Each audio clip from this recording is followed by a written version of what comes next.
Okay, folks, we are live.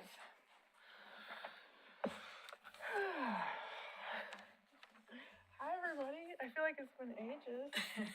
So we're starting our meeting. Can we just do our roll call of who is with us today? Let's see, where's our agenda here? Yes, good evening. Trias Andrews. Here. Karen Burrig has an excused absence tonight. Tima Carlson. Here. Selena Jones. Here. Emma Lugo. Here. Josh Planton. Here. Jen Woodward. Here. And Tammy Jo Wilson. Here. I believe that choir is planning to be here tonight, so. Okay. We will hold her spot. Thank you. At this time, do we have public comment from, I don't know who all of our guests are today. Are folks all here for the election? Yeah, That's okay, wonderful. Welcome. okay, Discussion. Interviews, thank you. yeah. Interviews, election. Maybe the election. Anyway, I'll just say hi from the backboard. Hi, everybody. Hi. Yeah, thank you for being here, Mayor McGriff. So next we have adoption of the agenda. I do want to let folks know we are going to make a change to the agenda as published in order to accommodate the selection conversation. We are going to move the discussion of our revised request for proposals for the statute to the first discussion item. And then that way we will stop the public broadcast, and then we will continue. We will still continue to record, so that exists as a recording for city record, but we will stop the broadcast at that point. So I would like to amend the agenda so that we can have the discussion of the RFP first. Okay, thank you.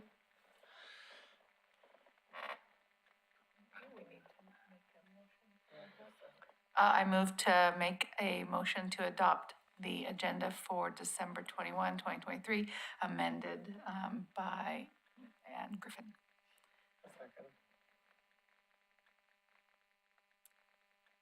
Everybody good? Yep. All right, thank you. Okay, approval of minutes. Do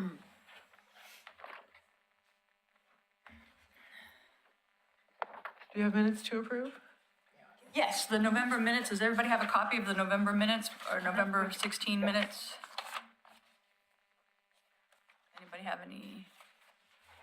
Anyone? Chance to review Anyone? those? I'm good. I move that we adopt November 16th meeting minutes. I'll second. Is there a vote? Any other questions or comments?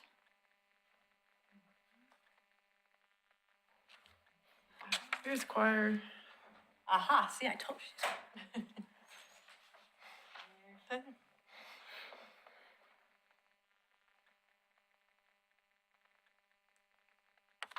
We'll pause just for a sec. Welcome, choir. No, you're fine. We're good. We haven't dug into too much yet. We just approved the minutes. Yeah. Oh, and we switched our agenda items so that we can do the RFP first. Jen, would you like to review this with us? Just 'cause I know you kind of took the lead in drafting this, or? Sure. And do you have a copy of the RFP? So we're gonna switch to do the RFP first and interview second, because we have to be not broadcasting for that. Is there a copy of that in this? Yes, RFP? June, I passed along, and there's, Okay. I can share one with you if you need it, Jen. Okay, if she needs it, you can pass that down to her. So if folks will remember, back in April, the Arts Commission considered an RFP for the replacement of the statue that had been called Ancient Voices, that was at the corner of 7th and Center. But at that time, we only had about $5,600. And we decided that that was not a sufficient budget. And so we did not go out with an RFP with that budget. Fast forward a few months, the Arts Commission had obtained an community enhancement grant. And now we have a a larger budget to move forward. So I'll let you take it from there, Jen. Yeah, so, we started drafting this a while back, but here is a revised version with dates, so that we could issue this in January. And it includes the increased budget and, selection process, application requirements, all of the things that we've put in other RFPs. So are there any comments about the timeline or any other requirements, or have you had a chance to look at this? I feel like we've done a really good job of going through this over the time it's taken to do it. I feel really good about what we have here. I have a couple comments. So one is on the budget, you say select artists will receive 18,300. Just a language thing, should we say up to 18,300? So if we want them to show that they actually need that much money to complete the project they're proposing and we select, does that make sense? I would just rephrase it a little bit there. On the selection process, you have 2 to 3 finalists will be selected for interviews, but we don't describe how that selection will happen. How do we decide who those 2 to 3 will be that get the interviews? If it's a offline process, voting process that we do or something. I also wanted to see if we wanted to add a section about just qualifications. We could have artists that come to submit an application, but they don't necessarily have qualifications in structural art, or what I want to say, statues. Do we want to make sure that they have some type of background in that before they submit, or any other qualifications either? And then, did we want to reference anything here about the old statue, what happened to it and stuff like that? I don't know if it necessarily will impact the responses we get, but it might help inspire a little bit. It might tie it in, which would be kind of nice, but that's just my opinion. So those were my only kind of thoughts on it. I think putting something in about the selection process, that makes sense. The qualifications one, I get the instinct to do it, but for artists, it can end up being a really big barrier for application. And I think that's something that should be more put on us in the reviewing process of whether the artists are capable. Because if we list qualifications, it's going to significantly limit who applies, because the artists will feel unqualified, even if they are. And we do have listed the criteria of demonstrated successful experience and creation of public sculpture. And demonstrated success in completing commissioned artwork. So I think those two things, that we have to determine what that, the criteria is for those things. And just the more we overemphasize that, the more it becomes a barrier for artists feeling incapable of applying. I think that your last suggestion is a good suggestion, definitely. Like putting in some sort of reference to the history of the previous site. Yeah. So I would definitely consider that for sure. Okay. I also had a couple of concerns of my own. One is, I know we've talked about this before, but do we really think that we can get somebody who's going to do a sculpture with only $18,000? I mean, do we think? So you're nodding your head, choir. Can you back that up? I mean, microphone. I think that it's doable. I think when I was first going over this, and I was like, I think, we might need to up the budget. I had actually spoken with the person who runs ADX Portland, which is, that's a huge fabrication studio. And I asked them what they thought a budget would be. And they said, about double what we were asking, or a little more. They're like, we have people who could do this. So I think that it's doable, and I talked to him at length, telling him this is an outdoor thing, this is where it was going to be and everything like that. So I feel that there will be artists.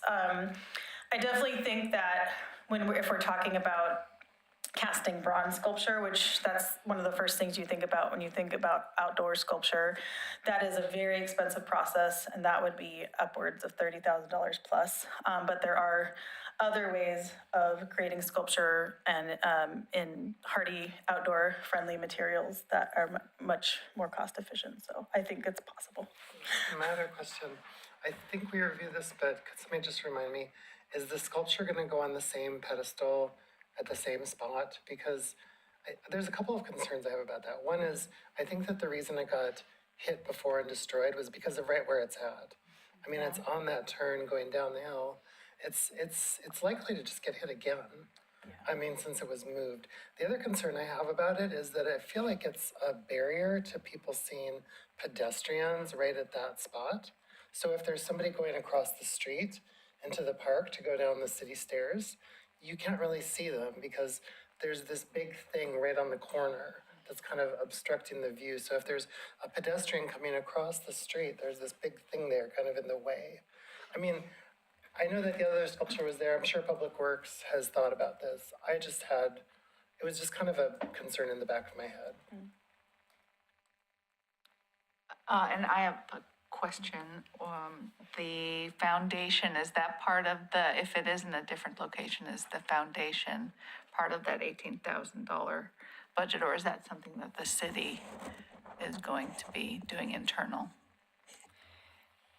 I don't know what is underneath that fountain, so I don't know if we were to remove the top, if there's anything structural underneath the ground that would be of any merit to the next sculpture. I think safety concerns about that location have been raised by people in this group before. So I think it's worth investigating a little further. Like I said, there may be no value to having it in terms of the structural integrity, in terms of anchoring it down to the ground. I don't know what else is on that pedestal. So we could look into it a little bit more. And if people felt like it could go elsewhere on the sidewalk, as long as it's ADA compliant, I mean, there is the opportunity to talk about it a little further.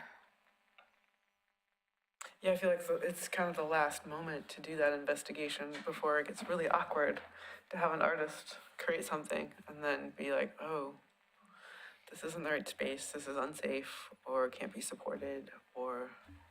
Is there a chance it could go across the street in the park?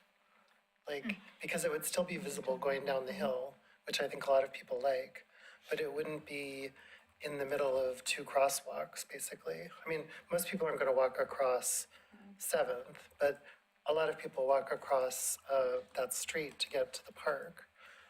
But if you put it in the park, it would be visible, it would be much less likely to be hit, because it wouldn't be hit by somebody trying to make a right turn. I don't know, but I don't know. Is that park part of the McLaughlin House? Because I know the McLaughlin House technically is like part of the national park. It is a national. Comments, I can answer that. Okay. You want me to do it now? I'm just going to comment on this item anyway, since I live right near there. Hi, I'm Denise McGriff, and I'm a resident of the McLaughlin neighborhood, and I live very close to where this artist piece is. So no, it cannot go in the park. We have a 99-year lease with the National Park Service. If there is any digging, excavation, you are talking about executing the 106 process, which is a process through the State Historic Preservation Office, which would require excavation review by an archaeologist. We wanted to replace the bench that's there, and so we're only going to replace the top of it. Because we don't want to have to dig up anything and go through all of their requirements. So unfortunately, the answer is no. You can't put anything in there. I mean, and if you did, I don't think you're going to meet this timeline. I'm trying to think of the proper politically correct words. The National Park Service is not known for their speed. As a member of the board of the McLaughlin Memorial Association, we have asked them things about scheduling, and unfortunately, the answers are not always forthcoming when we need to have an answer to print a schedule for some event. So I would say if you wanted to do this, you probably should have asked them like last year or so, but So anyway, no, we can't put any, unfortunately, we can't put anything in that park. With regard to the project itself, I don't believe there's anything under the pedestal other than they drilled it and put it into the ground. It's on that curb extension. It could be moved back. But as somebody who lives near there and crosses, I don't cross at that corner. I want people to see me when I'm coming up the hill, so I cross on the far side and walk over to like where the sign is that says, "Welcome to the historic neighborhood," or whatever. I cross on that side because I want people to see me. I think your concern is valid, but I have not seen that problem. When the statue was hit, it was done by a person who was under the influence of alcohol. They were not on the road, they were obviously on the sidewalk.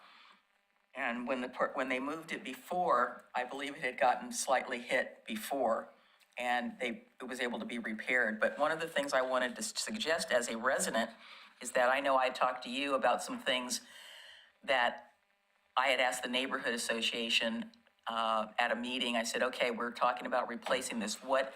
Not the object itself, but I said, what do you want the sculpture to portray, or the art piece or something? And I know people talked to me about, and I talked to Emma about it, was something that was welcoming, something that would reflect the neighborhood.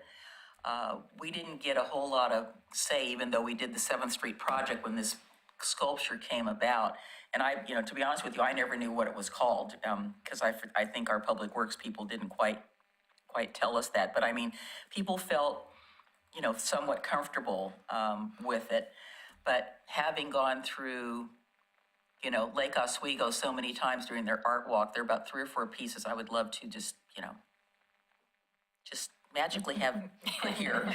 I won't say how we get them here, but anyway, I've teased Mayor Buck several times, and I said, well, you think we could just borrow that, piece of art that you have there?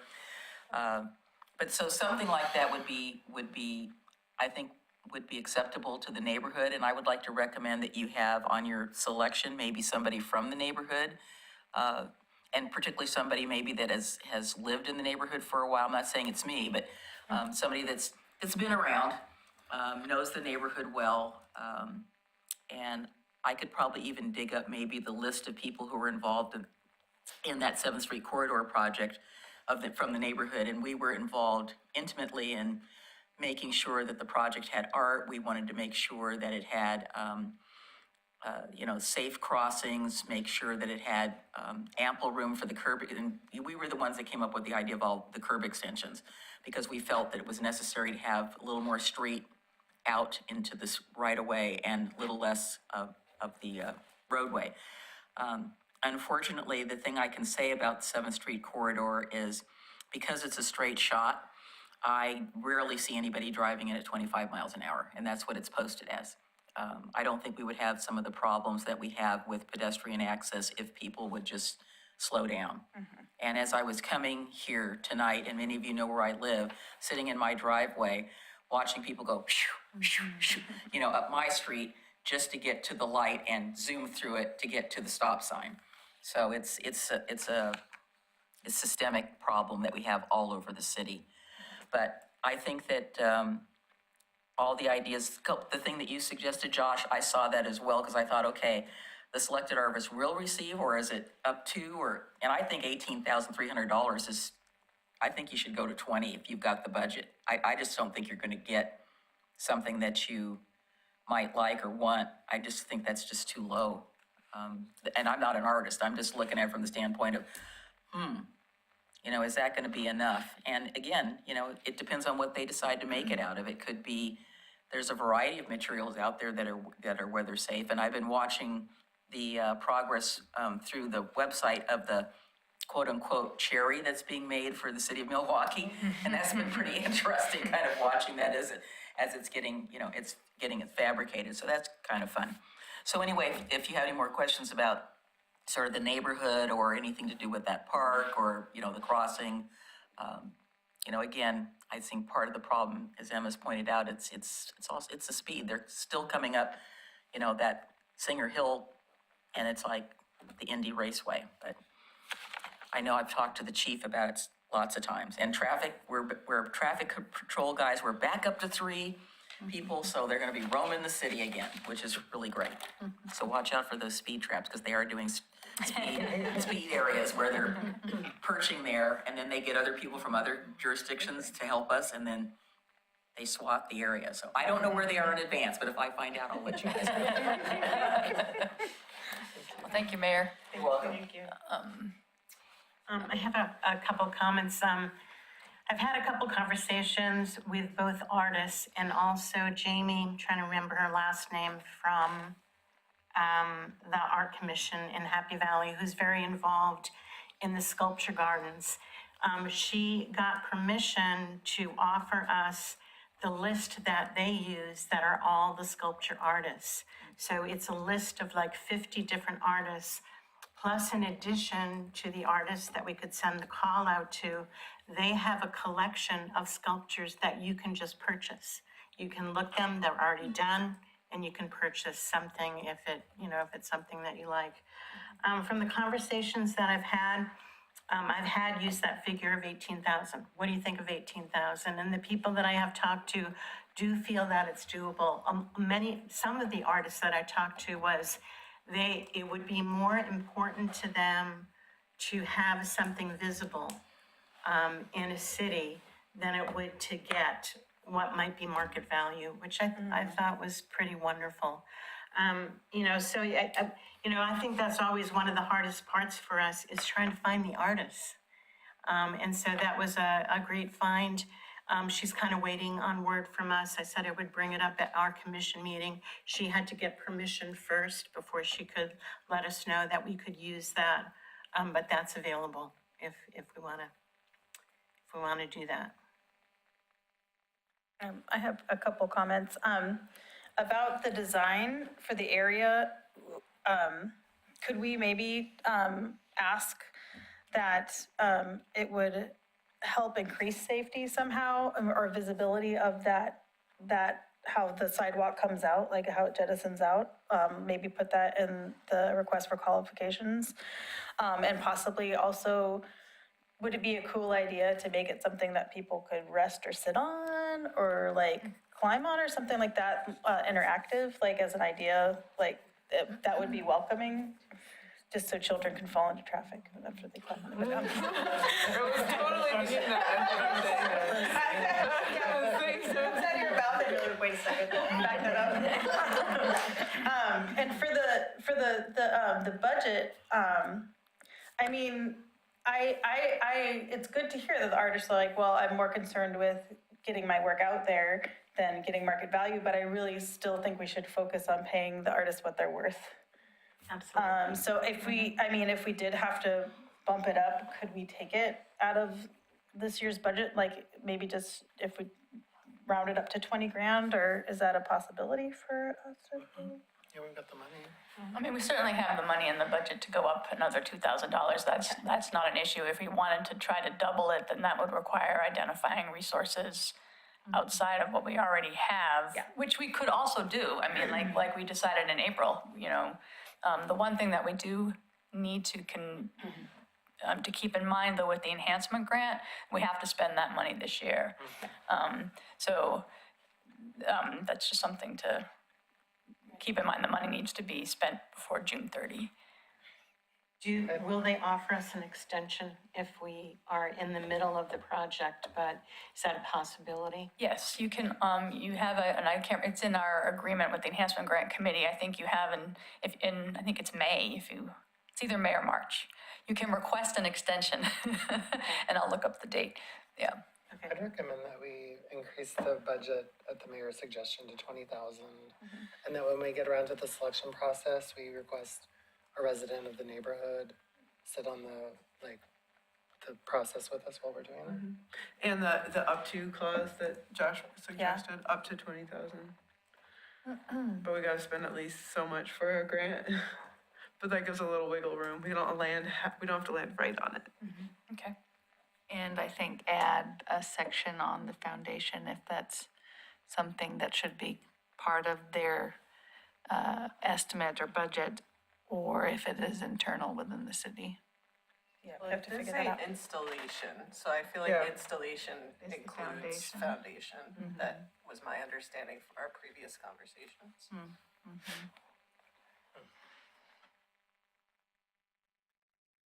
And Josh, you also were talking about, the piece that was there before, so we have a little blurb about that. The name of the piece and that it was damaged due to a car accident is in the first paragraph. Would you want more explanation about that piece beyond? It was more of a suggestion than a real like need for it to be in there. I just thought maybe even just an image of the old piece in here would be worth having, just to see what it looked like. Maybe inspire someone to, Yeah. I like that idea. Yeah, I think an image would be nice there. yeah. Image worth 1,000 words, so that Yeah. saves us time. Image is good, especially for the visual artist. I agree. I'm sorry, so you're saying, suggesting to add a picture of the previous work? Okay. Yeah. Great. And to answer the question about extensions, I looked up our agreement with the Enhancement Grant Committee, and you can, you have to request an extension in writing by May 15th. Okay. Yeah, that's doable. But does it seem like if with these changes that we're talking about, do we want to move forward with having the RFP issued in January so we can keep to this timeline? I mean, it's, none of these are major, it's all small things, a picture and some more words, and I think so. Am I missing anything? It's the budget. The budget, yeah, which is also, we just, yes. to make an Put something in amendment. there about the base, talking to Public Works, that Yeah. you can get more information about the, the installation from, Public Works, or they can either work through Ann, because they're the ones that put it there. That was before your time, so. Yeah, I remember, I don't recall who I spoke with, I didn't know to respond. Yeah. I talked to John Lewis. Okay, He would have been in charge of that even as the Public Works Director, he would have been over that project, so he's got to have some memory about it. okay, so we are increasing the budget, we're gonna make some of the changes as have been suggested, we're gonna add the picture, and I will also get some additional information from Public Works, about the and I think that is all doable. yeah, with and still the up allowing- to instead of a flat number. And we'll add somebody from the neighborhood to the, Committee, And, yeah, good, thank you, Emma. representative from the community. Count if I live in neighborhood or not. You're in Barclay, aren't you? Not in McLaughlin? I'm in McLaughlin. You're in McLaughlin? 12, yeah. Yeah. I walk by her. Okay. I mean, I know you're pretty close. So, yeah. Would we just work with the neighborhood association to find a representative like that? Yeah, Okay. Cal is more than likely going to be the new chair. I Okay. shouldn't say that. So can I throw out a suggestion? We have down here 2 to 3 finalists will be selected. What if we gave the initial list to the neighborhood association to pick from? Yeah, They I was give us just 2 to 3 thinking that that they same thing. liked, Yeah, and then we chose from those. yeah. that's a good idea. I was just thinking that. That's great. Yeah. Good idea. Yeah, that's a good idea. When is the monthly meeting for the McLaughlin Association? That's McLaughlin Neighborhood Association. Neighborhood Association. McLaughlin Memorial Association is a completely different. All right, so the neighborhood association, I'm just, the only reason why I ask, I think it's great. The Is to get that, it's just to make sure that if we do have that, then our timeline, Because I live there, the first Thursday of every month. thank you. I mean, at the library. And do you want me to just give you that list of all of what their call for artists are for sculptures, for the sculpture gardens? Yeah, when we do release the RFP to then include all those artists, certainly. Okay, so I'll send that over to you. Do we want to even look at any of the art that is for sale, any of the sculptures that are for sale? Sure. Do you want that opportunity? I'd rather have it go through Okay, an open process. okay. I'm sorry. So in terms of the No, no, timeline, nothing more, sorry about we launched in January, we get stuff back in March. If we got them early enough in March that it could go to the neighborhood association meeting that month, they could get us a final list of 2 to 3 by our April meeting when we make the decisions. This timeline could hold up. So we just need to know when that meeting is in March for the neighborhood association. It'll be first Thursday. First Thursday in March. First Thursday, okay. So if That would be we, March 7th is their, And it's a general meeting, which is good, it's not a hearing. So if we needed to adjust the timeline so that we could do that, do we foresee any need to adjust the timeline to make sure that would work? Let's see. So then if the. Because if the deadline's in March, that would be after the meeting.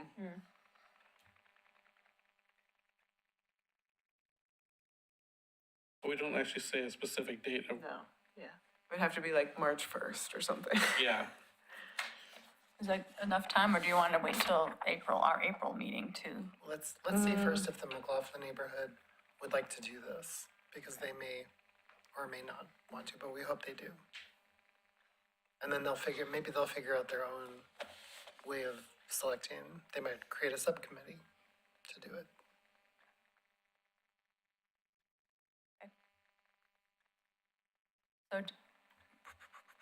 So what would what should our submission, and considering all the comments that we've just made, what is a good submission deadline? If we issued it in January, can we have the submission deadline by the end of February? Like Yeah, March 1st, I think. February. Yeah, March I mean, 1st. if we still do March 1st, then that still gives us flexibility either Actually, what way, is March 1st? day of the week.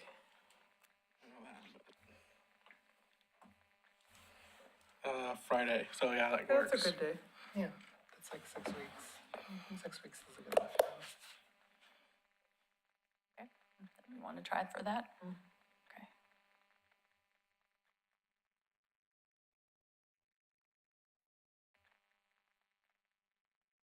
Okay, And Anne, will you reach out to the neighborhood association, or do one of us want to reach out? Okay. Would you like to reach out for us? thank you.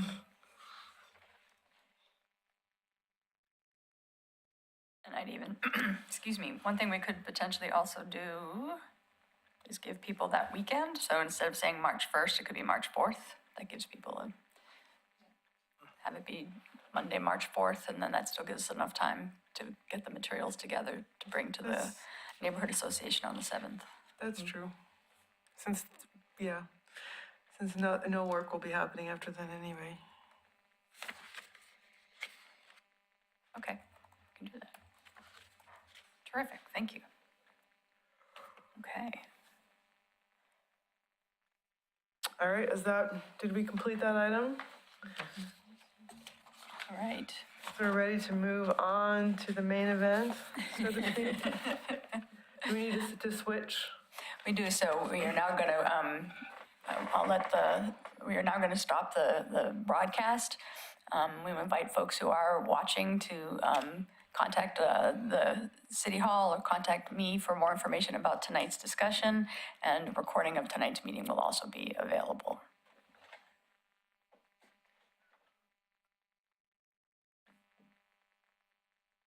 I feel like I have to do the hammer, right?